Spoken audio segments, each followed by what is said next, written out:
Okay, Stones of Strength podcast, episode 19. We are joined by none other than Nic Whalen. Nick, thanks for joining us. Oh, thanks for having me. I'm excited to be here and join you guys. Oh, we're really looking forward to this chat. This is going to be a really fun one for us and for the listeners because for the most part, you don't have a real big digital footprint, especially with respect to your contributions to historical stone lifting research and historical stone lifting just in general. But in talking with a lot of prominent members of the community, the impact you've had on historical stone lifting, especially in Iceland, is monumental. So it's going to be really great to sort of peel back the layers of the onions and help people become a bit more familiar with you and the work you've done in Iceland. So it's exciting. Yeah, very exciting. Yeah. I've kind of laid off the social media quite a bit, kind of, step back from that. So I think a lot of people could I'm follow. always open for DMs, everything like that. Yeah. So that's a question. Well, that's awesome, man. So, this is really fun for us, especially because a lot of the guests that we have on, we know them to some extent. We've, been coached by them or talked with them lots, and you're kind of foreign in that respect to us. So we're really looking forward to getting to know you. And so for our sake and everyone listening, can you let us know who you are, how you got started in strength sports in general, and then how that relayed into stone lifting? Yeah, of course. So kind of my strength training journey kind of started when I was about 14 with a weightlifting class in high school. That kind of put the, initial steps into starting to enjoy lifting. And back then I was in like bodybuilding stuff. I thought all that was cool, was where I started with. And then as I progressed through, strength training, kind of got more and more prominent with it. And I always did have a love for strongman, watching that when I was young. So that kind of put the, initial thoughts of strongman type training in as well. Kind of got into a little bit of that here and there, nothing serious at all, and a little bit of powerlifting stuff here and there. And then I always had this thing with the Husafell Stone, and I don't even remember where it came from. Probably from watching World's Strongest Man when I was young, but I always knew about it, and it was something I never thought, oh, that's nothing I'll ever be able to do, whatever. And kind of just got more serious. Had a few stones at my house where I was living in Utah at the time. I'd kind of mess around with those, nothing serious. And about 2016 is when I first started getting serious into it. I want to go to Iceland really bad. If I'm going to go, why not hit the stone while I'm there? And so that's where that started, and just kind of took off from there. Wow. So you kind of did you compete at all in powerlifting or strongman, or it was just an interest and you jumped right into stone lifting quite seriously from the entry levels of those other sports? Yeah, I did not compete in any of that. I just, it was kind of more hobby and just having awesome. fun and all that stuff. And then just kind of straight into stone lifting and just took off with that. That's awesome. So the Husafell is, I guess, sort of your North Star when you got into stone lifting. It was the one that you really sort of took to and had excitement about. Was then your progression into stone lifting to train to lift the Husafell, or was the Husafell your initiation or your first glimpse into this, and then you found out that there was sort of all of these other opportunities to lift stones in addition to those in Iceland? Yeah, that was, the first initial goal was, of course, Husafell, and then just kind of went the first time and got my ass handed to me. that just put it on me even harder. Then after that, I just trained as hard as I could, and then slowly, I knew about the Drittvik stones, of course, a little bit from being on Iron Mine back in the days. Back in the forums, then. Yeah, that's where it really started, was forums. Yeah, so I knew about those, Lautra, a little bit about those, and I didn't have the chance to make it to those until a little bit later on. But yeah, the Husafell was definitely the start, and still probably my favorite one out there. You're not the only one who says that. We're looking forward to getting our hands on it. So what year did you go then the first time? The first time I went, it was 2016. So the first time I predated the documentary, which was a lot of people's first experience to even the stone lifting world in general, never mind the Icelandic stone. So you predated that. That's awesome. Yeah. There was not much info, as you know, at the time about really anything other than that I knew of, other than, Iron Mine Forum and Steve, a couple of videos on YouTube. Yeah, Steve Jenk had a documentary. Am I correct in It's that like one? 2007 or something Or like maybe that. even Yeah. before Or that. 2005, yeah. Yeah, that's an older one. But yeah, you're right. That's kind of at least from my understanding, like we obviously came into it much later in the game than you, but when I've talked to people about what existed kind of before the documentaries, that the information was quite limited.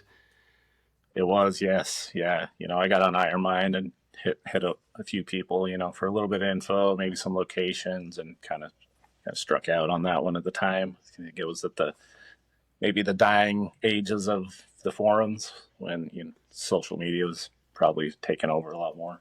Sure. In that respect. So your first trip in 2016, though, you went with the intent of picking the Husafell or carrying the Husafell that first go. I did want to carry it, but all I managed was a kind of a bad pick to the knees. So and I would say that was probably a good thing, because that just set me, I was determined after that, for sure, train, and I'm going to do it. And I went back. It was first went in October of 16, and I returned in May so that'd be 17, and was able to carry it fully on that trip. Okay, so you really dialed up the training then. I did, yes. And, fortunate for me, where I lived at the time, it's kind of opposite of your training schedule, where wintertime is my go-to time to train, since it's so hot in summer. So I was able to train throughout the winter with just natural stones. And that was it? You just did stones? Yep.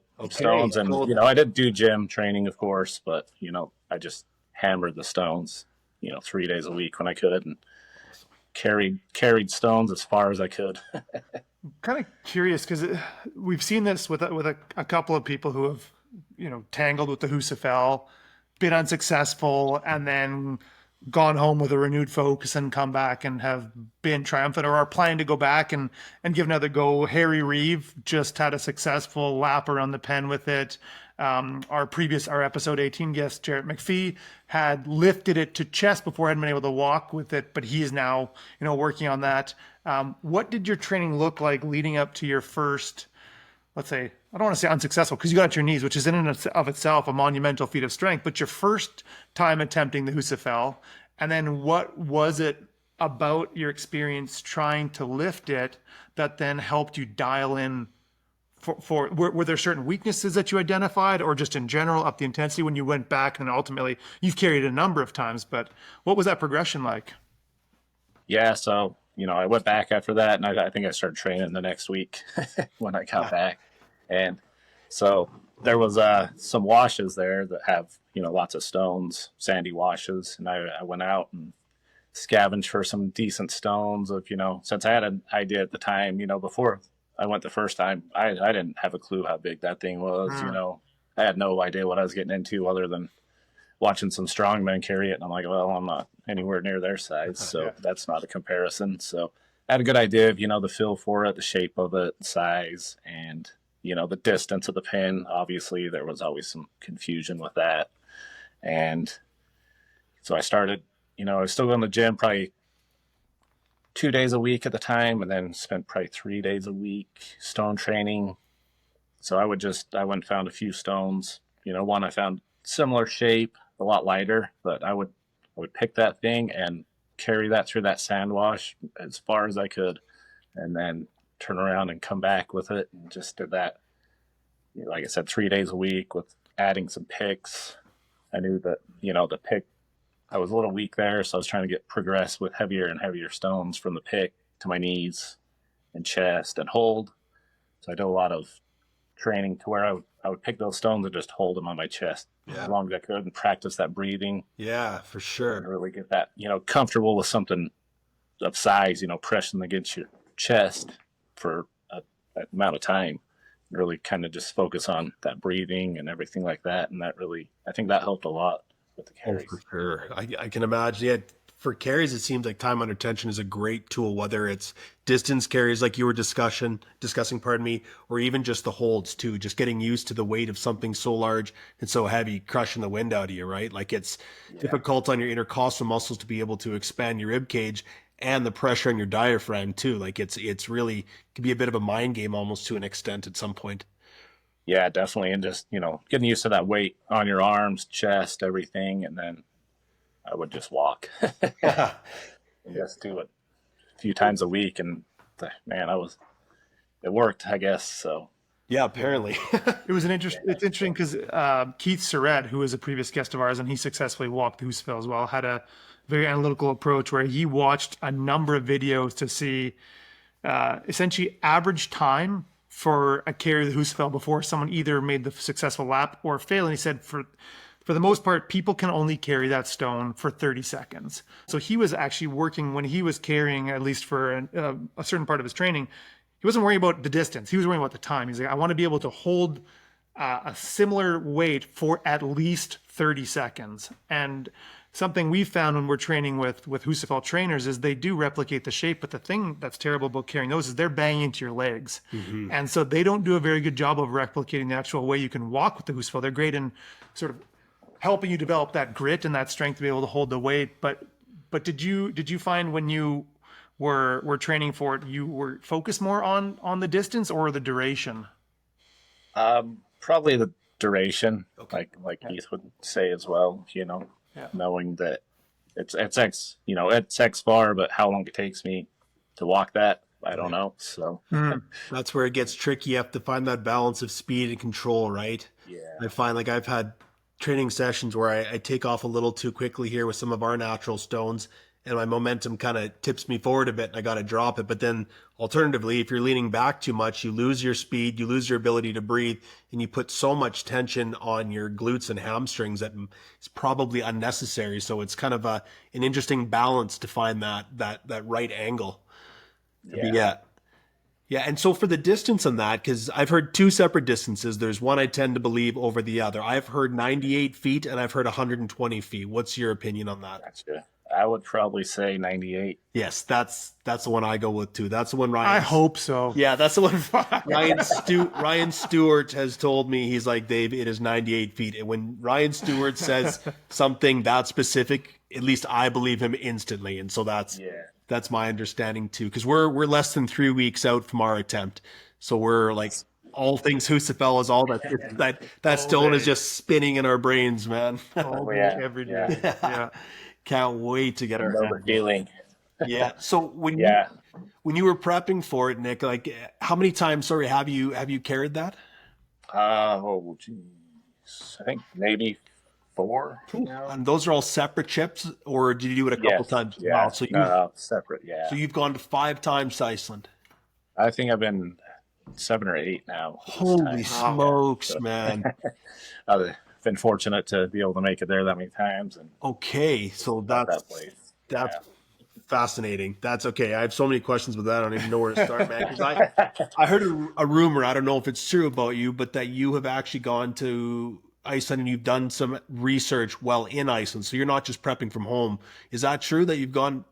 Yeah, that's so cool, man. That is true. Yes. Hey, like that shows the last time we were there, I did finally make it to the library and a few museums, and I knew the library did have some books that I had been looking for online, and was lucky to find info in those about Stonelifting, and it was pretty awesome to finally find a few of the books that I had read reference to in some of the articles, and find some of that. So yeah, definitely took some time and hit up a few libraries and found those books. So at what point did you go from I'm interested in trying the Husafell to going your second time, I want to carry the Husafell successfully, to the point where you are now, where you're flying to the country to do research? What did that kind of journey look like? Because I think it's amazing. And as a stone lifter, we are so lucky to have guys like yourself who have put the work in to do this for the love of this activity, because you spend your time and your money and you don't get anything for it. You probably don't even get anywhere near as much recognition as you deserve. And so, it's amazing we have guys like you. So can you tell us a little bit about that process? Yeah. Thanks for those words. That's kind. But yeah, so that probably all started with, let's see, after, what was that, 2017? It might have been after 2018 when I went. I'm trying to remember when Ryan was prepping to go. I had started talking to Ryan, and he was kind of hitting off ideas about training for his trip. We were talking about stones a lot, and how there's got to be more. And we've just kept going and going, and it just snowballed from there with one newspaper article that we had found, and that took everything off from there with stones. And Ryan and I would talk day in and day out about, oh, there's got to be this one's got to be there, and we got to find this one. And what word is used. That's kind of how a lot of them start, is obviously the native language word for the lifting stone. And man, it just progressed from there, and we kept searching and searching. And then I ended up, Ryan and I talked a lot, and I'm like, hey man, I'll meet you in Iceland. I'll go to Husafell with you. I don't want to ruin your trip, obviously, with your wife and everything, but that would be cool, if you don't mind. And so I met up with Ryan in Iceland for that, and we did go to Husafell together, and then ended up, staying some more, and we hung out some more, and ended up in the West Fjords together. And, we went to Peter's Stone, and Legstein. We did go there together also. So kind of, hit it off from there. And during that time, we had researched, together a lot about the stones, and he was taking off to go to south, and I was kind of staying in the north. So he's like, man, I'm gonna go try and find the Stonelifting stone, which is in the south of black sand. And I'm like, well, man, I'm gonna stay up here. I'm gonna get a $1, and these stones have to be there. And those were the first, I don't want to say new stones, but kind of rediscovery of Icelandic stones that I had found. And I was pumped after that one. And then I bet after that, it was really on, because I'm like, oh man, I found some, and that's awesome. There's more. It's possible, yeah. And it just took off. Would you mind maybe expanding a bit on what that investigatory process looks like? Because there's a lot of people that I think would love to be able to try to find and revive stone lifting in their specific country, but they might struggle with how to start, how to start that process, where to look to sort of get those first clues. Yeah, for sure. So like I mentioned, we found the different words together. Ryan and I were hitting it off about, what in Icelandic is lifting stone, and, what words can we put together to find that? And that's really where we start with everything, at least as far as I did, was, what do they call it? What do they call it? And then, you search that. Obviously, Google's your best friend when you're a couple thousand miles away from somewhere and don't know the language. Yeah. And so, kind of breaking through that barrier of, language and names and places and things like that really help out a lot. Have a little bit of an understanding of, what they're called. And after that, it kind of makes it a little easy. You can kind of find a lot with a few, keywords, really. Were there different naming conventions for lifting stone in Iceland, depending upon where you were in the country, or was it pretty consistent across? Yeah, it was pretty consistent there. So, lift a stain. Okay. And then you're finding historical articles, or is it book references or newspapers, or? Yeah, so like I said, the first one we found was the newspaper clipping that had a list of, approximately 10 of the stones, had a little bit about Airbase in there, it would turn Reykjavik, it had those, and then let's see what else. Obviously Husafell, Dritvik, $1, trying to think, Lautra, and the Skogasandi that was in there, and a few others, and then whatever those kind of said, we also searched words within those, each little article, deciphering, what is what, and where's this, really made a big difference. Oh man, I just think that part of it's so cool. How broad were the locations? Like, did they say it's near this fjord, or was it fairly specific, with directions and things like that? Yeah, a lot of it's very, very broad. Yeah. And as you'll find in Iceland, there's a lot of places that have the same name. Okay, good. Okay, that's good. Yeah. Add that to the list of things to worry about. Okay. Yeah. So, everywhere's a dollar, valley dollar, and Yes. and then finding, like I said, hook a dollar. I found 3 of those, Oh, and okay. so Yeah, that's then I kind of finally started to learn how they, structure as to which area that's in. Like Okay. Yeah.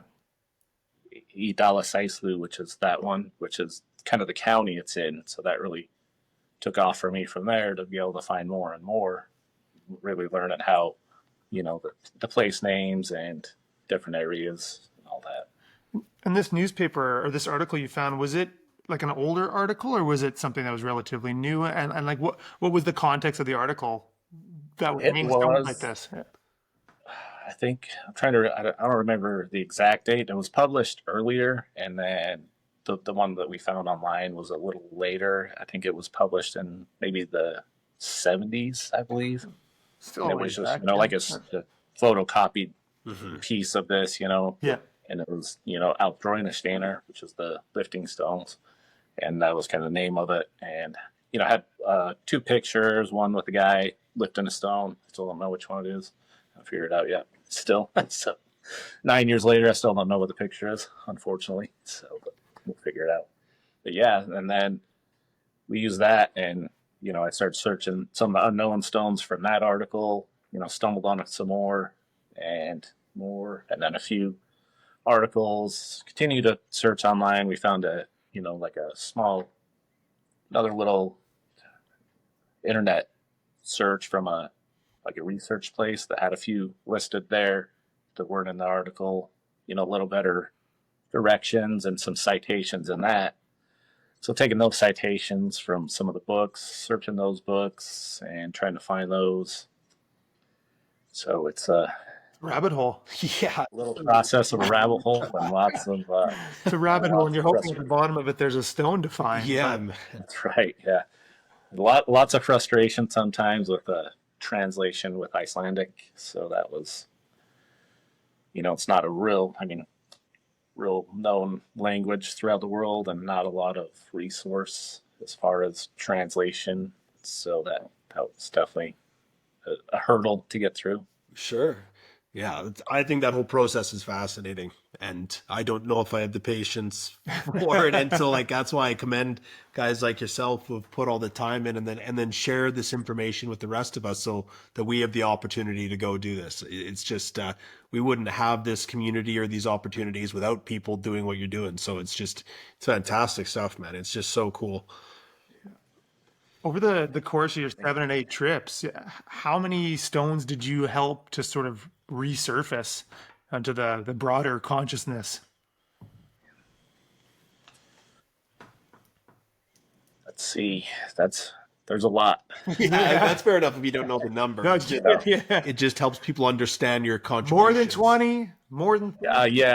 I'd probably say upwards of 60. Oh, at least, oh, is what man. we found, with the help of Ryan and Sean. Of course, together. yeah. All Yeah. 3 of us kind of, have really put a lot of time into that. Yes.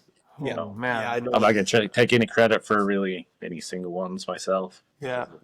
It's definitely a joint effort between Sure. Yeah, all they're of us. And 60 stones. Yeah, Holy those smokes. 2 yeah. other guys are both extraordinary researchers as well. And so you guys are like a power trio for this stuff. It's probably 3 of the best out there, all working on one country. It's awesome. yeah, it was fun. And there's more. There's still more to find that I have some leads on, and haven't quite been able to make it all the way to fully get to them and Sure. find them. I mean, it takes some of those trips. It's tough to plan what you're going to go to and the time you have. It's been tough a few times to not go here and choose here and strike out on some. Oh, yeah. And then knowing there's some here, but I can't make it there. I want to go for all of them. Yeah, what does that process of elimination look like for you, understanding that the reference material you have is pretty vague? Like, do you tend to say, I'm going to go look for these 2 or 3 stones and usually find them? Or is it, I'm going to go look for these stones and I don't find them, therefore I know where I don't need to look next time I go back? Yeah, that's the thing, is I don't find them, and then I have to go back again Right. because I know they're there. That's we spent a few times. I've been back to a couple places twice that I have not found stones, but I know they're there. It's just a matter of hopefully finding the right person that will have some information. Talking to locals, that's a big help a lot of times, I believe. especially with my research in Norway. Wow, that was the locals were amazing there in that respect. Okay, because that was going to be one of my questions as well. Is like we've discussed. I know that you're one of the, if not the lead researcher for Iceland. What other countries have you been to? Have you researched, and how have you branched out, or have you? Yeah, so I started on the Faroe Islands after 2017 when I went to Iceland. I knew from the Iron Mine Forum, I knew the discussion about there's stones in the Faroe Islands, so I kind of started on that one. Same thing, even harder than Iceland. Faroese, there's 250,000 less people that speak Faroese, and the availability of translation was very minimal. So I did reach out to Bjarni, who was a strongman there in the Faroe Islands, and he was, kind enough to help me with finding some of the stones. And I did finally make it there in 2018, and he did meet up with me and help me. And unfortunately, Bjorgfinner, who was, as Bjarni said, the leading expert on Faroese stones. He literally wrote the book on them.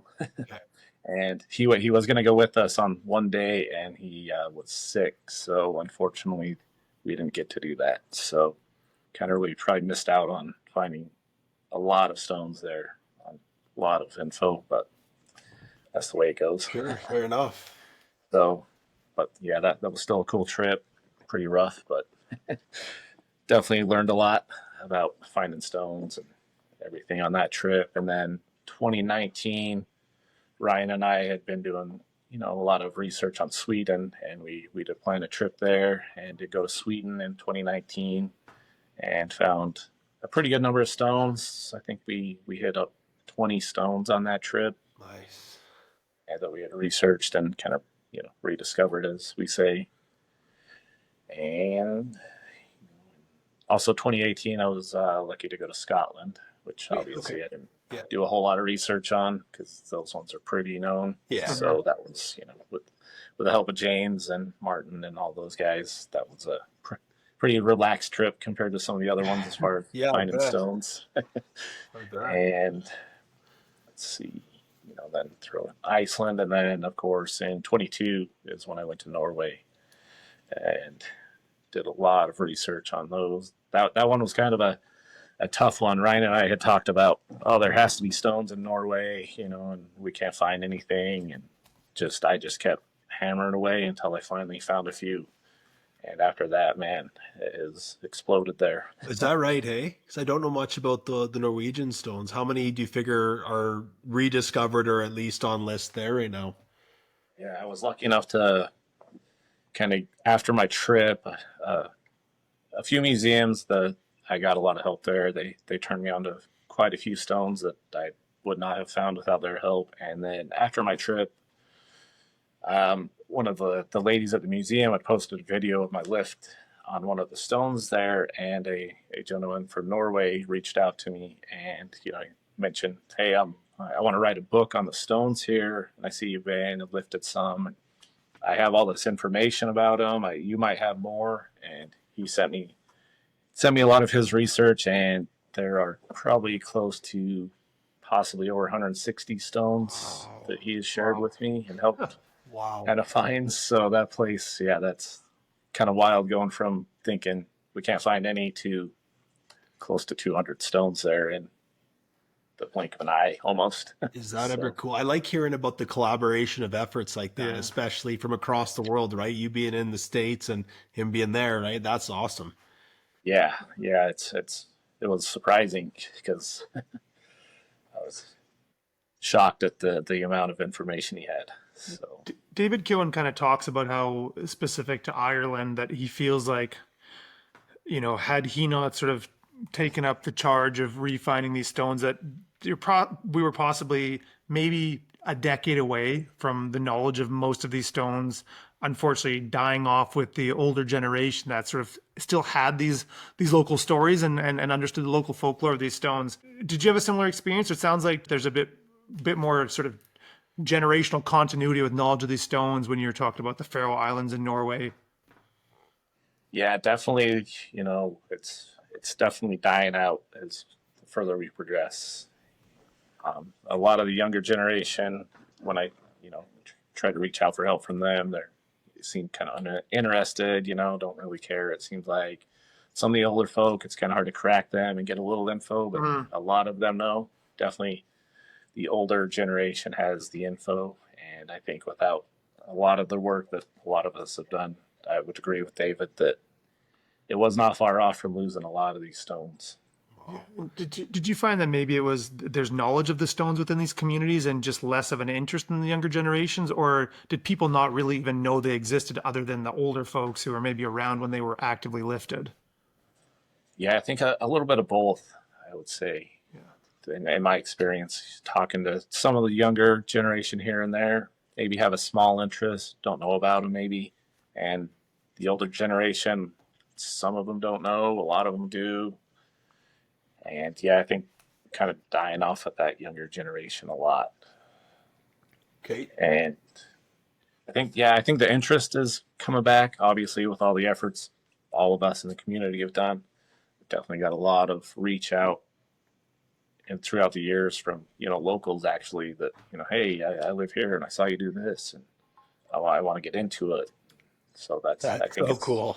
going to take back off more than it has, Sure. with locals, obviously, a majority of us are from not anywhere close to where these stones are. And I think it's kind of helping out with the local scene myself.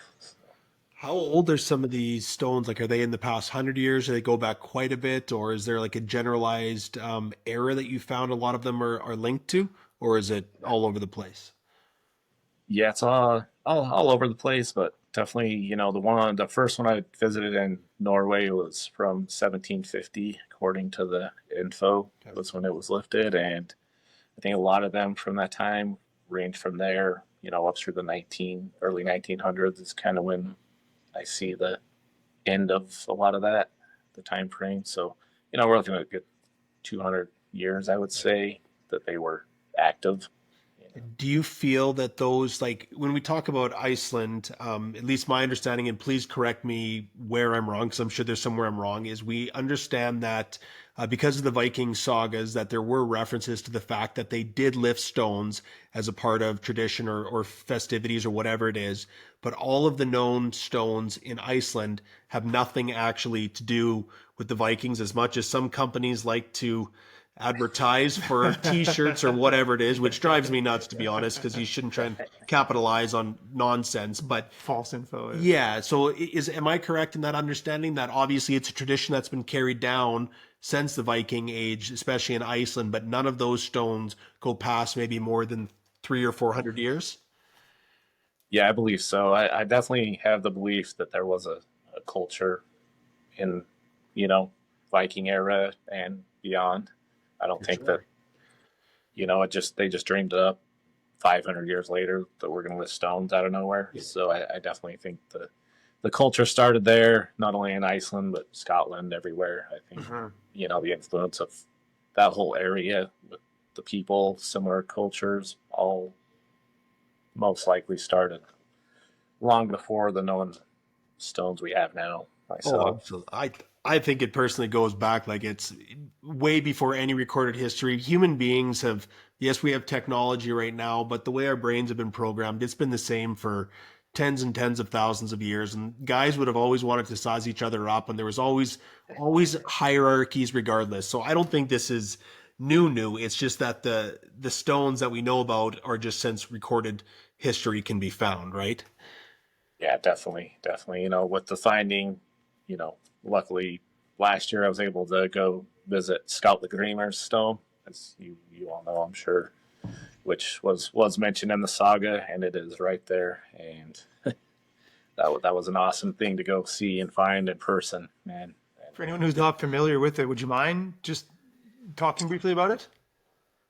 Yeah. So that was the Forge Stone from Scott Lagrimer's The Saga. And, it was mentioned, I'll just give a brief story here, that he had went out in the ocean, dove in and picked this stone up out of the ocean and carried it up, where it rests now, and used it as a forge stone to, blacksmith and do all of those things. So, and, it was mentioned in some of the research that I had found that it was, they had seen hammer marks. There was a little bit of info on the stone, hammer marks, and you can see some of the iron still on that stone. And so it's pretty hard to believe that that's not the one that was truly came from that saga. Yeah, Jamie Gorian just had a post, I think it might have been yesterday, with reference to that stone. And yeah, like Jamie's so good because he makes it clear. He's like, this was not a lifting stone, but it was a stone that was lifted, right? And those are two different categories, of course, but at some point someone lifted that. And so, it just, what a fascinating thing. Yeah. I was hesitant to kind of post that stone and put it out there just for that reason. Because, that would be, it's hard to, distinguish what someone might do when they're out there. So right, it's finding the discrepancy between keeping the tradition alive but also protecting it at the same time, right? Yeah, definitely. Yeah, there's a fine line. When I did post that, I did mention, that probably should not be lifted, but hey, if you want to lift it, you can go for it. So, but that's probably not something I would try to lift myself. Just, yeah, that's fair. I can imagine. Totally fair. The shape it's in and everything. So I find it so cool when the physical features of a stone lend sort of credence to the legend, or at least help you understand how a story around a particular stone could have got some legs to it. For example, Andy Downs put a cool post out about a stone in Ireland that was called the Hag Stone. And the stone has a really neat conchoidal erosional feature at the top that makes it look like a hand had grabbed and squeezed this thing. And you could see where the pressure would have caused like ridges between the fingers when this, this mythical creature was gripping a stone in the Clough Hundara in Ireland as well. That you can see the fingerprints of the giant's hand in the stone. As a geologist, it's kind of fun to sort of have an understanding of the actual genesis of what those features are from, and then you kind of marry it up with, well, I guess I could see hundreds of years ago, if you came upon a stone that had handprints in it, you could develop a story in your mind about it. Sure. So definitely, yeah. The one stone in Norway, it's has a good story of a troll woman had left her dough out, and as the sun rose, it turned the dough to stone, and that's the lifting stone now. That's awesome. So you can it also has these ridges, I'd noticed that, have that kind of doughy look to it, and it kind of just fits right in. Troll woman. There's hope for our friend Troy then. We know a troll. He's been on the podcast. He's not a troll. Yeah, right. Yeah. With those stones in Norway, it's kind of interesting to, I know in Sweden and in Iceland, a lot of the stones were used as a task to prove someone's capability to do something or to help elevate their status within the community. And then you look at some of the stones in Ireland, they tend to be a feat of strength tied to a specifically impressive person. What did that look like in Norway as far as the purpose and history of some of these lifting stones? Yeah, so they were used as a test of strength there as well, kind of along the lines of not as much, I would say, related to Sweden as to where, the farmhand lived, and more of just a test of strength and show of strength. The Godkar is what they call the strong men there. So it kind of also has a name there as well, as, like Fulstyrker in Iceland, and then also Sweden's. And so everywhere kind of has that name of the test of strength. And, Norway, I think I had a mix of both there, kind of the farmhand strength test as well as just a feat of strength with a lot of them. Cool. So, there's kind of a good mix there. Is the round ones, you can kind of tell we're more in the, the farmhand strength areas. And then some of these big ones were just the feat of strength with the name associated with that stone. Whoever lifted it last, that's pretty much the name of that stone. So a liftable stone rather than a lifting stone. Yes, yeah. A lot of somewhat legendary stones in Norway as well that you know probably never got lifted, but say they did. There's a You know, trend with some of that, I think. Yeah. Yeah. But so that's what also they, the Faroe Islands. Yeah, is that same right? thing in the Faroe Islands.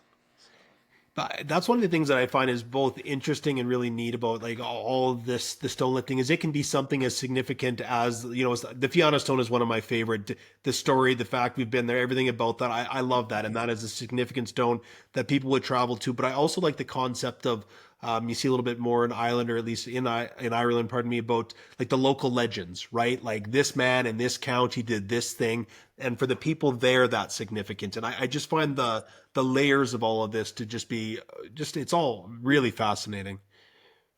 It is.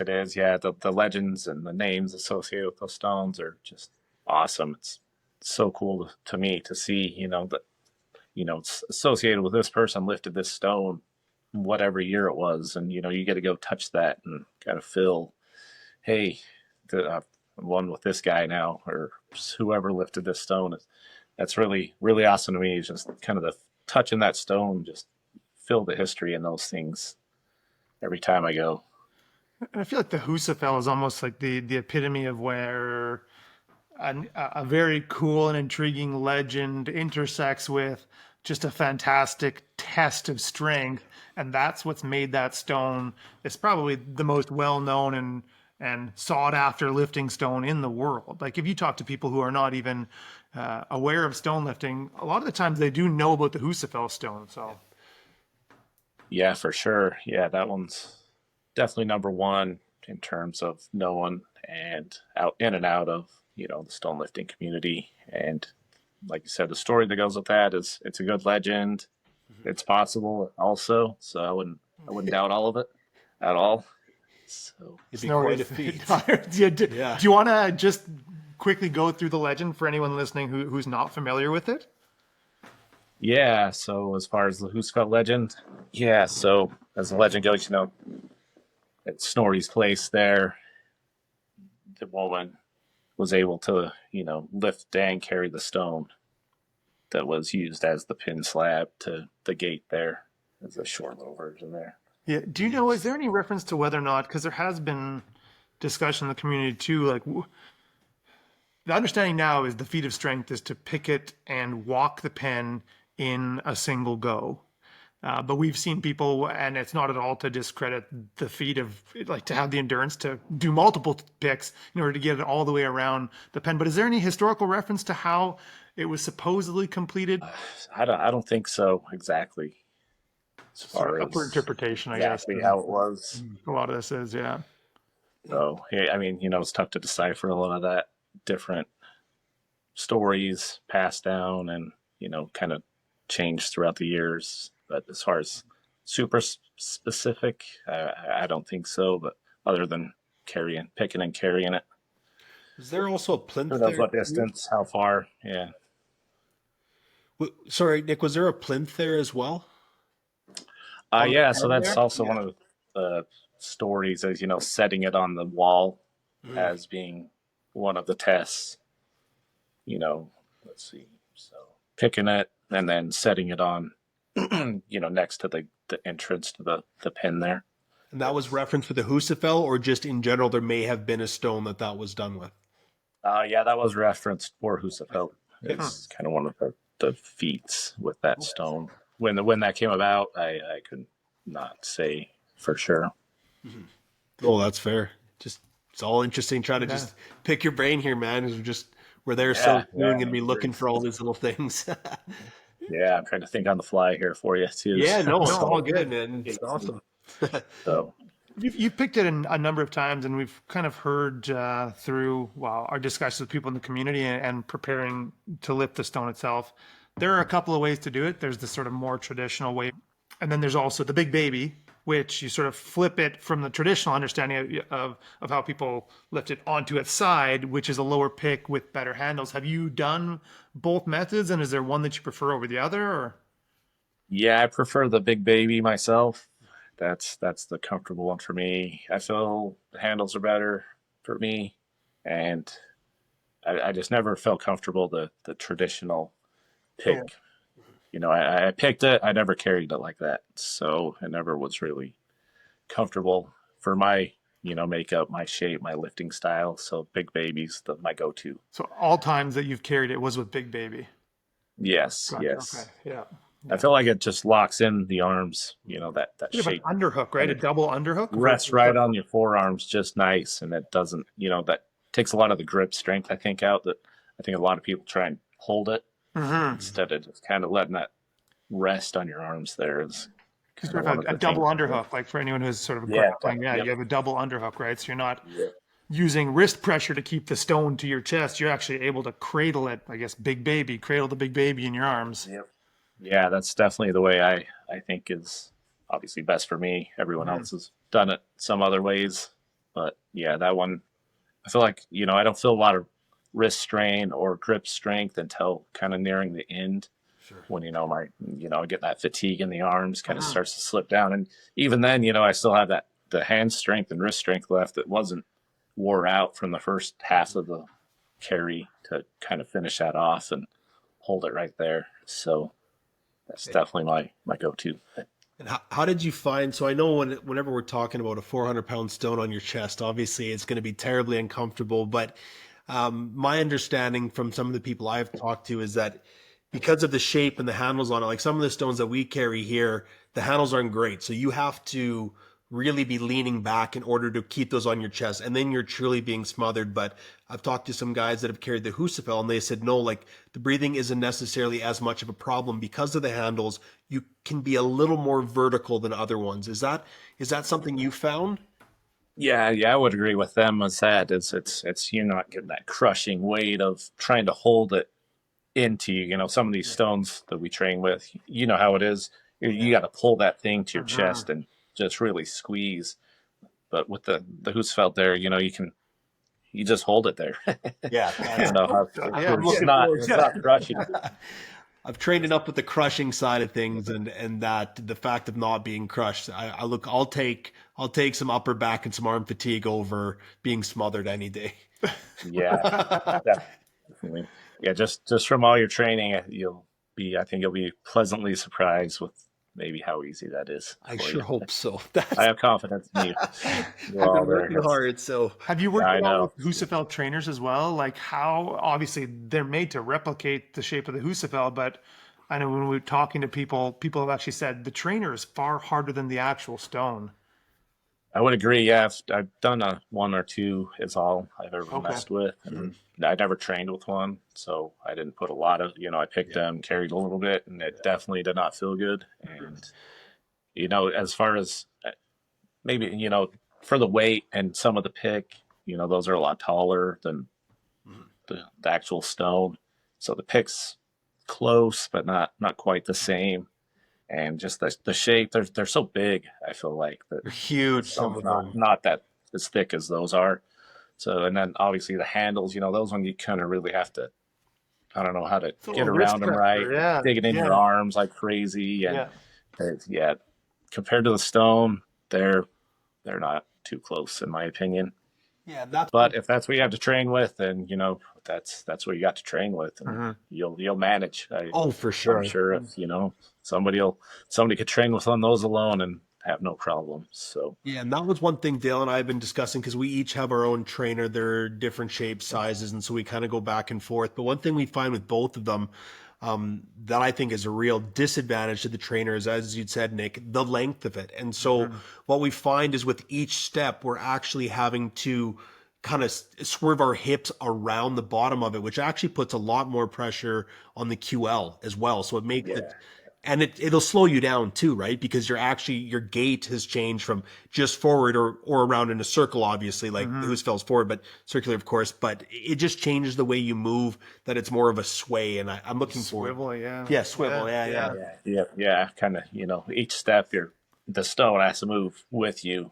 For sure. The trainer wise, and the actual stone it just stays there. I don't think it's it's nothing like those.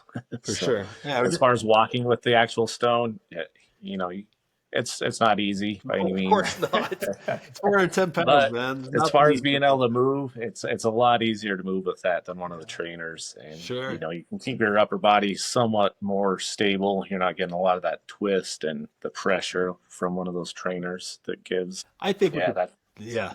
The top weight, the only thing with the trainer, and I don't mean for us to dwell on the trainer too much, but I just know a lot of people use these trainers to practice with, right? Like it's not just us. So I'm sure there'll be people listening that are wondering the same thing is with the trainers, a lot of them are so top loaded to actually be able to get the weight. And because they're so tall, you have to tip it. So preventing it from spinning underneath you, even though the actual stone will want to do that, it seems like the trainers maybe lead to that tilt more than the actual stone may. yeah, for sure. Yeah, you're getting that so much different weight balance with that trainer, and maybe training too much with that trainer to where you're getting really comfortable with it. And then you come to the stone and you're trying to compensate as for the trainer was, and you're getting eaten alive by that thing. Yeah. Yeah. Oh, It's good for people to hear because they're marketed as a Husafell trainer, and in some cases, if you become too dependent on training for the Husafell with the trainer, you might miss out on other areas for improvement that you haven't been able to identify because you've had a bit more of a varied training approach. And that was something like just sort of speaking from my experience, I was very aware. Like I think the first time when I really started training for the Husafell was about 38 weeks ago. And I knew I need to increase my overall strength. I didn't do a lot of barbell work prior to getting into stone lifting, so I really had to focus in on increasing my overall strength. I was doing a lot of deadlifts and things like that, but then something I also worked a lot on, and I know David, you have too. He's got an anvil that he carries. Is that wrist and forearm strength as well? I knew for me that's been a bit of a point of failure in the past. Have you noticed in the multiple times that you've lifted the Husafell, there have been specific parts of the lifts or the carry that you've had to improve to become more successful for it? Like, have you broken it down sort of in that sort of compartmentalized way to go, last time I was there, I felt my forearms giving out. I'm going to work on my forearms. This time I need to get stronger off the floor, that kind of thing? Yeah, for sure. For me, it's off the floor, the pick. That was the main thing leading up to my successful carries, was definitely getting that pick off the ground was tough for me. Then standing up felt good. The carry was, that was comfortable for me. I really never felt too much problems with the carry. Definitely wrist strength, getting that grip on it. I think, kind of just digging your hands in there and holding on was something that I noticed helped a lot, and kind of getting the wrist bent, definitely wrist strength. Like I said, it does rest there, but as time goes on, it starts to slide and it really settles down in your hands there. And that wrist strength and hand strength really comes out, I think, at the end to make that successful carry. And, breaking it down, like you said, I did do a lot of, wrist work leading up to that, grip strength as much as I could, forearm, really holding stones a lot, just getting that as comfortable as I could with holding those things in all different shapes, sizes. And that really improved, I think, being successful there. Just a lot of the isometrics is huge for the wrist and grip strength, right? That fatigue that comes with it. Yeah, I think that was a big contributor to my successful walks, was being comfortable in the walks. Was all that training definitely helped that. And the pick, I could still work on that more. Yeah, we all have weaknesses to our game. Oh, that's awesome. And did you lift Allstyrker at Latra? Have you tried or attempted that one? I did attempt it one time. Ryan and I were there, and I got a little wind under it, and that was it on that trip. It was raining that day, wasn't it? Was that? It was a downpour. Yeah, I remember seeing the video of Ryan. That's right. Yeah, that's not so good weather, but we're headed there obviously in mid-June, and our understanding is obviously it's not going to be as dry as the middle of summer, but it's hypothetically supposed to be decent. Yeah, I think you'll have some good weather, I bet. So looking out for you. Yeah. That one did get the best of me, and I have not made it back. No, that's fair. You can't get them all, man. And I do do plan on making it there and getting that one of these days. So, What's your next trip coming up? and I do not have anything planned at the moment. So it's been a long year for me as far as training coming back. I did have my distal bicep tendon tear last February, and so that has slowed me down significantly. Yeah, so just now starting to kind of get back to some normal training. So there's no stone lifting trips planned for me probably this year, unfortunately. fair enough, man. Recovery can take a while sometimes. Yep. It's been it was lifting a stone.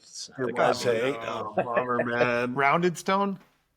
It was. I was just out messing around. So that's the famous last words that Chelsea told me. She goes, "Shouldn't you warm up before you do that?" No, it's fine. I do this all the time, and yeah, that'll get a guy, man. That sucks. And those are some big biceps I'm seeing too. That must have sucked. Yeah, I was. I had injured them before actually, so this all kind of started before my trip to Iceland in 2022. Oh boy. We were training in my little training spot that I had there in Arizona. And last pick of the day, I picked this round stone that I've done numerous times, probably for 4 years at that point, and just didn't feel right. And I was like, damn, man, that didn't feel good. So the next morning I get up and I go to brush my hair, and oh man, my biceps were... You're in one. I was like, shit. I'm like 4 or 5 weeks, probably 6 weeks out at that point from going to Iceland. And I was like, really, right now? But, I hear you, man. I pushed through it, and they were okay. They survived another 2 years. So the biggest problem is that can be held over your head now in the future. Be like, remember, I told you not to do. I told you about your biceps. You didn't listen. So now you better listen. All the time. You got to warm up. I heard it all. Exactly.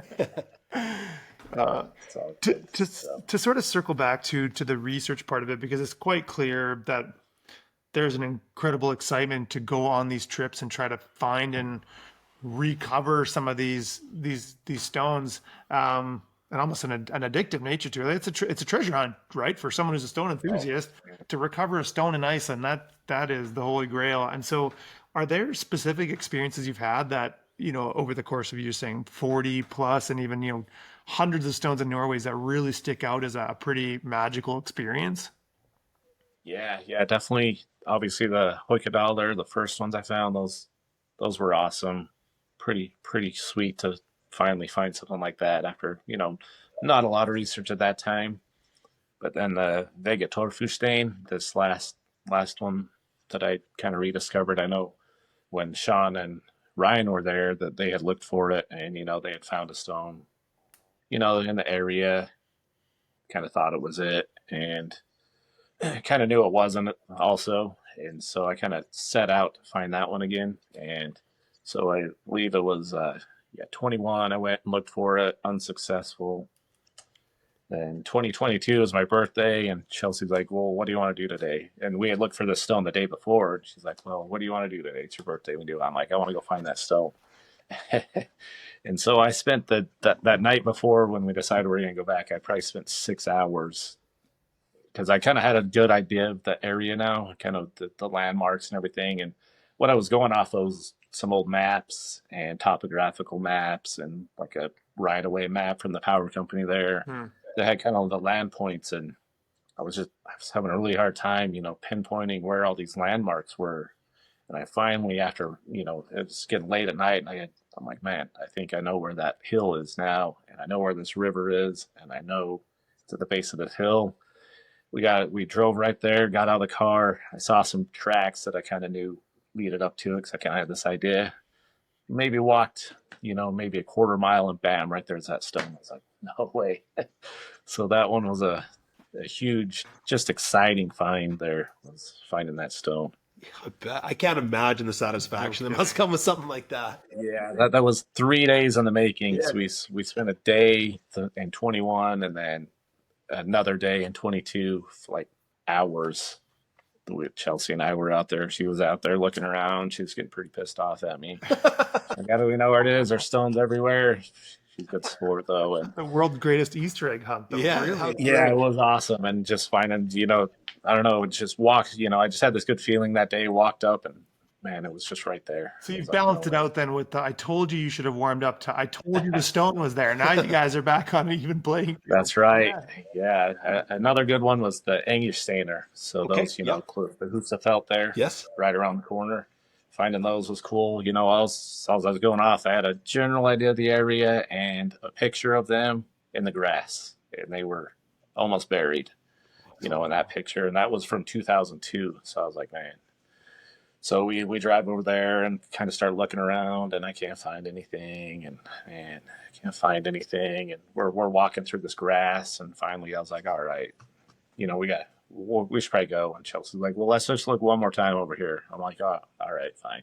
So we get out, walk down the hill, and she's over here looking, and I'm over here looking, and I just happen to walk by, and I see just this, barely sticking out of the ground a few inches, these stones, and I'm like, no way that's them. So I'm like, hey, come over here, and we start digging them out, and sure enough, those three right there, and they were, like we were saying earlier, a decade away. Those were probably a few years away from never being found again. And just recovering those out of that ground was, man, that was a good Do feeling. you bring like a little travel, like a pack shovel with you, or do you buy one when you're there and just keep it in the car? Grow your No, that would probably be a good idea. Those were the first ones that I found that were buried like that. Buried. So, Yeah. Okay. buried. Yeah, because I know it can be a lot of trouble getting some of those. They were going to be gone soon for sure, and that was a good feeling finding those ones, knowing that they were on their way out. Right. Definitely. Do you have those kind of experiences over these ones where you're finding these stones that are partially or almost completely buried, and then you think back to other scenarios where you were looking for a stone, you couldn't find it, but you maybe saw stones that were partially buried, and you think, oh, maybe that was a similar situation. You got to go back and revisit and take your shovel to those locations. Yeah. There's a few that I found that I think I found, but I'm not 100% sure, like you're saying, and want to go back and check again. Yeah. There's always a little bit of doubt there without knowing 100% if those were the ones. It must be such an iterative process where each time you find a new stone, you're adding tools to your toolbox to either find the next new one or find one that you weren't successful finding previously. Yeah, for sure. There's quite a few there still that I would like to find, get to them. So there's a few on I don't know if you've heard any about the Sele Island there in the east. No. A set of 3 stones over there. They're on the island there, uninhabited island. Okay. And once again, just luck of Chelsea helping me out and luck of Airbnbs that we got. So that's kind of a good story. We stayed in the town over there, Seyðisfjörður there. We stayed there and got the Airbnb, and I knew these stones were there. We kind of went over there to try and get over there to find them. And Chelsea's like, well, I'm going to ask the Airbnb lady if she knows anything about these. I'm like, there's no way, Mm-hmm. So she messages her and kind of has tells her, hey, we're looking for these lifting stones. You know anything about them? She's like, well, if you're probably interested in strength. Magnus Magnusson used to live in the house you're in, that you're staying in. Way. Yeah. No way. I'm like, no way. That's amazing. That's kind of a random, thing. And so she continues to talk to her. So I'm stoked, I'm like, oh, that's so cool. I got to stay in the house that Magnus lived in for some time. I'm like, that's awesome. That's so cool. So I was stoked because, he was one of my favorite strongmen when I was young. So that was really cool for me. Continues to talk to this woman, and she's like, well, I know, it's owned by the church there in the next village over. And she's like, I happen to know, someone there. So, I'll give you your phone number. And I'm like, okay. So I'm pretty shy and not very outgoing, talking to people sometimes. So I have this phone number of this Icelandic lady. No idea who I am, So I give her a call up, and she answers, and she's kind of like, really kind of wondering what the hell is this guy on earth calling me for. So I talked to her, and she gives me the number of another gentleman to get a hold of that kind of has, access to the island. And unfortunately, I couldn't get in touch with him, and we had to leave that day. So that's going to be another adventure to try and get out there to that island and find those stones. I hope they're there. That is I know that some of the research we had, some group had went out there kind of doing a history on the area, and they said they could not find the stones on their trip, but you have a trained eye. Yeah. I know they're there. Yeah, you've got a trained eye for Yeah. this stuff. So there's another 3 stones out there that, ready for someone to find, and going to be an adventure to get to them. Yeah. Oh man. For anyone listening, if you watch this on YouTube, you can see, but you have the map of Iceland behind you. So I do, yeah. So I thought that was a good place to. Yeah, absolutely. yeah, never too far from your mind. Are there? That's other right. countries you I look at that thing every day. A reminder. I actually I had a pin with all the stones on there, but we're starting to move, so I started gotcha. to take it down. So unfortunately, the pins are all down, or else we could have a tour. There's a lot of them. So. Yeah, I bet. You focus heavily sort of Iceland, Sweden, Norway, and sort of Scandinavia. Are there other regions of the world or countries that you'd like to go to do research, or have been trying to research remotely to find lifting stones? There's a lot of places, that I have not got too deep into. Sean just went to Japan and had a good successful lift. Yeah. And I know a few years ago we, started discussing Japan and all that. And that was just something that I wasn't ready to get into at the time. Mm-hmm. And, Ryan and I had talked quite a bit about stones in different places, the few around Africa. We had discussed some of those, kind of found those, and put a little bit of time into that, but not a lot. And every time, man, I just get sucked back into these Scandinavian countries. And well, it's fair. I just start putting that effort into it, and it really takes off so far, that it's hard to kind of pull away from that. You create that momentum or that inertia too. Yeah. So, knowledge of some here and there, yes. But as far as in-depth research, that I have not done that. The world is a big place, man. You gotta, I guess, have to hyper focus on one spot. Yeah, it is. It's hard to be like, I want to do it all right now. So having patience is tough. Knowing, not being able to go right now. Yeah. Finding that information, I want to go right now. It's in my head. I want to go, but I can understand that for sure. Well, before we let you go, I was wondering if we could pick your mind, because we talk to so many stone lifters, and there are so many different ways to actually train and be very good at stone lifting. There are people that basically don't lift any stones until they go on a stone lifting tour, and guys that are just as good that only lift stones. Where do you find yourself? Like, I know you obviously spoke about Husafell earlier, where you would just go train basically till you dropped, or carry, until you dropped. So, but what does your generalized strength training look like when you're starting to prep for a stone lifting trip? Yeah, that's kind of the approach I take. I'm not real regimented in my training. I will say that. I kind of go, kind of autonomous day-to-day feeling, with, my workload, what I did at work, the weather, hot, so that really dictates a lot of my training. As far as that goes, I'm always in the gym, all year round. So that's always a, staple there. The big 3 there, deadlifts. I like a lot of SSB work myself as far as squat goes, and good mornings. And, Jared, he was just mentioning Squat morning. Squat morning. I do those as well with the SSB bar. Okay. That's something I just listened to that one today. So that was kind of fresh in my head that, hey, I do those. I was like, yeah, that's cool. So yeah, definitely those with the SSB bar. And as far as that goes, we'll throw it in, say 12 weeks out from a tour. If I have that much time, I know I'm going, I'll be in the gym doing, a lot of squat work, some deadlift work. I don't like to work that too much leading up to stones, but I will throw that in there. All the basics, hamstring stuff, all that in the gym, progress, maybe get 8 weeks out, really start mixing in more stones, maybe going, 2 times a week with stones, and just progressing with those, kind of tapering the gym back. And, 4 to 6 weeks out, kind of changing from getting rid of the big gym lifts and using gym for accessory and stones for, say, squat deadlift day.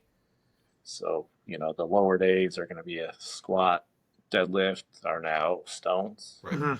And still keeping that gym accessory work. And then probably, a few weeks up to it, kind of try and get into all stones, maybe 2-3 days a week only, if I can, if that's possible. Kind of get rid of a lot of the accessory work as well and just focus on stones. And then, take that break about a week before and hopefully feeling good to go. So that's kind of my approach to it. So when you myself. say stones, Nick, are you like, obviously you discussed like a long period of time. I believe you said you're about 6 weeks out. You said when you start introducing a little bit more stonework. Now, are you using stones to replicate the volume in the gym, or are you doing more singles? Yeah, a lot of singles with the stones for me. So single picks, maybe some repetition here kind of early on with a lighter stone myself. Kind of get that pick, drop, and then as it progresses, getting 4 to 6 weeks out, probably getting a lot heavier, and that's going to be a lot of singles and kind of mimicking, if I happen to know kind of the shape or size or lift style of the stones I'm going to, try and incorporate similar stones that I can. Right. Which is hard though. It's a hard thing to try and find that stone that looks like that other stone, and then that's at that weight, right? Yeah, it's very difficult. Yeah, as far as leading up to my successful first trip to Husafell, I had found a pretty good training stone that it was 325. Okay. So I used that for a lot of my work, carries and just picks and all that, and it worked out for me. It was a good stone. Yeah. Love that thing. That's It worked good. what I'm kind of curious about, because I've discussed this, like, obviously I like to learn from people who have done the thing that I'm looking to do, right? Like, obviously, you know a million things more than I ever will until I've done it. But a lot of the guys I've spoke to, they haven't really gone a lot heavier than, mid threes. Like they're not trying to push the 400-pound weights. And the way that my brain works is I have these mental boxes that I want to check and go, okay, I know I can lift that. I can pick that. Now I want to be able to carry that weight. Do you shoot for the exact load, right? Like 410 for 100 feet, or are you looking to just work a little bit sub max? Yeah, definitely sub max is what was successful for me, getting that time and under tension like we talked about. Sub max, I'm sure if I was stronger, getting closer to that workload would have been maybe something I wanted to get into. But yeah, at that time, it was definitely sub max and making sure I was just spot on with that thing and getting, everything down with it and feeling really comfortable with that. And then I did have a 400-pound stone at the time that, I was like, I'll mess with it here and there, but nothing too serious as far as regimented training with that. Right. And that's just, trying to stay safe also and not, have injuries leading up to that. I know you guys talked about, I broke my back about 10 weeks out from the trip. I started having some brutal, I've had SI joint issues for years. This isn't new. This predated stone lifting, but I made an error in training and I had the mental box, like, well, if I want to be able to, basically I was working up when I was prepping for my Husafell picks. I started actually as an RDL, which I think I would actually encourage people to do that, because the Husafell pick is such a strange pick. But if you can first work up to the Husafell weight or close when you're already loaded in the bottom and just extend up, then like for me, I'm like, okay, that's a good setup. Now I can start picking from the ground, and my picks were going fantastic that day. I wanted to just work up to a single of the Husafell and thought then again, the mental checklist, go, okay, I know I can pick the weight. And I was doing triples, I think at like 330 and then 350 and then a double at 380 felt amazing. And then I'm like, okay, shit. Well, if I can double the Husafell weight, because 380 felt so good, if I can double that weight, then now I know that I do not have to worry about the pick. For the rest of my prep, I can focus on the carry. First pick absolutely flew up in one motion. Second pick right near the top, the SI went out for the first time in 3 years. And I went, yeah, you know what? I earned that, right? But then since then, it's been recurring. Should have warmed up. Oh, I did. I warmed up. No, I'm just I warmed up for 2.5 hours probably to that. But then since that, it's gone out 2 other times on sub-maximal things, right? So my body has just been in. So basically, it's been 5 weeks of nearly basically rehabbing this to the point where I can.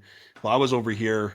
But we had a card game night watching a hockey game, and I had to kneel on a dog bed the whole night. I couldn't even sit in a chair. Yeah. So I'm now past that, I think, but ready to do one more heavy carry session. And yeah, we both want to do one more big one. For me, it's the mental thing too, right? Like it's a long flight. You're already going to struggle to sleep. And I want one more solid carry day. If I can get 350 pick and around the full distance, I'll at least probably guarantee myself a bit better sleep the night before. So, Yeah, definitely. Yeah, that's the tough thing. Yeah, I've been in your shoes leading up to Iceland with some injuries, numerous times. And it's part of it, man, right? You got to roll with it. Happens, man. Part of the game, especially when you're old. Like I'm 40 in a couple of months. This trip is full Sturker for 40. That's the whole thing is this trip. So the injuries, they stick around a little longer than they used to. I'm learning.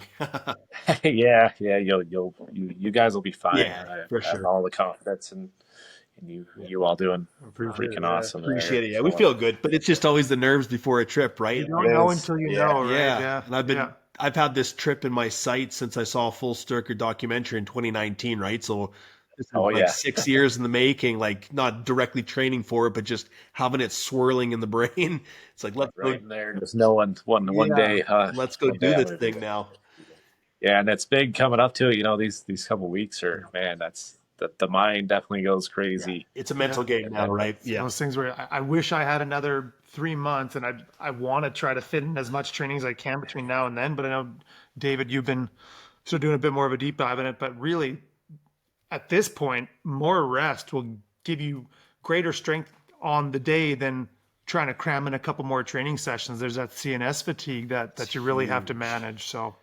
Yeah. I mean, really, what kind of strength are you going to gain in a couple weeks? Lots. Tell me it's lots. It's the opposite. Like I've been resting so much and just working on rehab stuff, which is what I needed to do. But like I've been feeling good, and I haven't trained much in like a month, let's call it, and I hit a box squat PR today. I worked up slowly, and the reason I did that is because of rest, because my nervous system was there, because I did all the small boring things. And it's at that point where there is diminishing returns, right? Whereas like the way that we're programmed, and not just us, a lot of people, like I'd sooner bang my head against a rock just trying to get any more work with it than being like, let's be smart, let's train intelligently, because I don't have that gear of intelligently, right? It's like, let's work hard, right?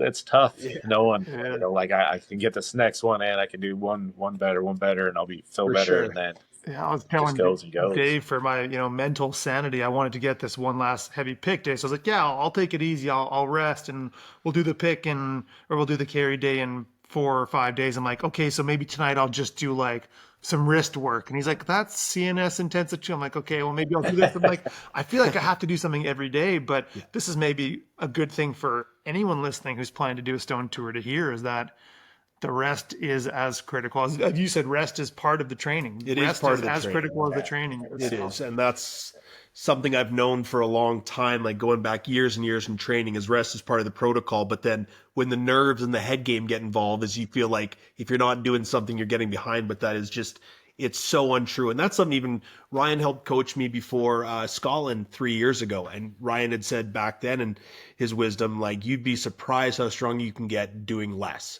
And Ryan knows a thing or two about getting strong, especially with stones, right? Yeah, definitely. Yeah, I remember talking with Ryan before we were going to Iceland one time, and I'm like, man, I think I'm just gonna, I think I had some injury. I'm like, man, I'm not gonna get anywhere if I keep training, pushing through it, and I'll probably be stronger if I just stop now, do what I can. And he's like, yeah, I agree, man. There's no strength in me gain. We're all where we're gonna be. Yeah. So let's just go and do it. So. For sure, man. That's all. Well, I mean, we can't thank you enough for coming on here, Nic, and can't thank you enough for all that you've done for stone lifting in general. And you know, like, again, that's part of the reason we wanted to have you on is because I wanted to talk to you and, you know, meet you, so to speak, through this, but also just, I think that maybe the people that put in the work behind the scenes, like yourself, because it's great to see people on social media showing off all this cool stuff. That's how we learn about a lot of things, but you don't put that in the forefront. And so I just think that people need to know that you're the guy that's done so much for this, and that you need some respect on your name for this. They wouldn't have the opportunity to go and lift these stones and put them out on social media if people like you weren't the ones putting in the legwork and the research to make them known to everybody as well. And so it's sort of a thankless task for the most part. So it's good for us to have this opportunity to thank you. So, Well, I greatly appreciate the kind words there, and I love doing this, and I love helping people out with it when I can, and sharing what I know. And like I said, if anyone has any questions for me, you know, want to know stones where they are, just reach out to me. I will get back to you. And even though I don't post much on there, I will definitely get to the DMs and, you know, help out with what I can for sure. and where can people find you on the socials for those who don't know? Mostly Instagram, Stonelifter, NJW is my tag on there, and I don't post anything on Facebook, but you could probably find me on there. You know, just Nic Whalen under there.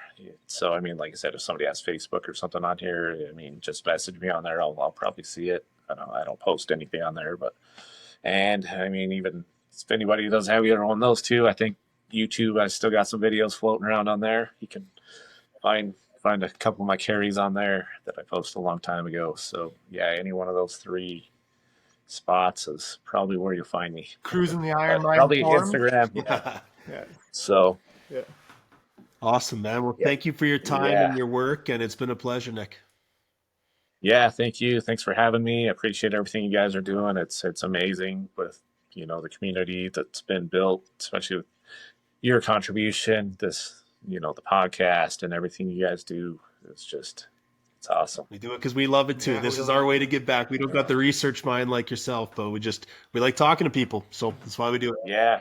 I mean, hey, it gets it out there, For sure. and it's awesome. It's crazy what stone lifting has came to from when I started getting into this to now. It's mind blowing. So yeah, if you would have told me I was going to go to Iceland and lift anything at some point in my life, I would have thought you were crazy. So Let alone find anything and Yeah. find dozens and dozens of stones so that we can lift them. Yeah. yeah, it's wild. Well, thank you, Nic. It's been a pleasure, Well, man. thank you. Greatly appreciate it. All right. Cheers.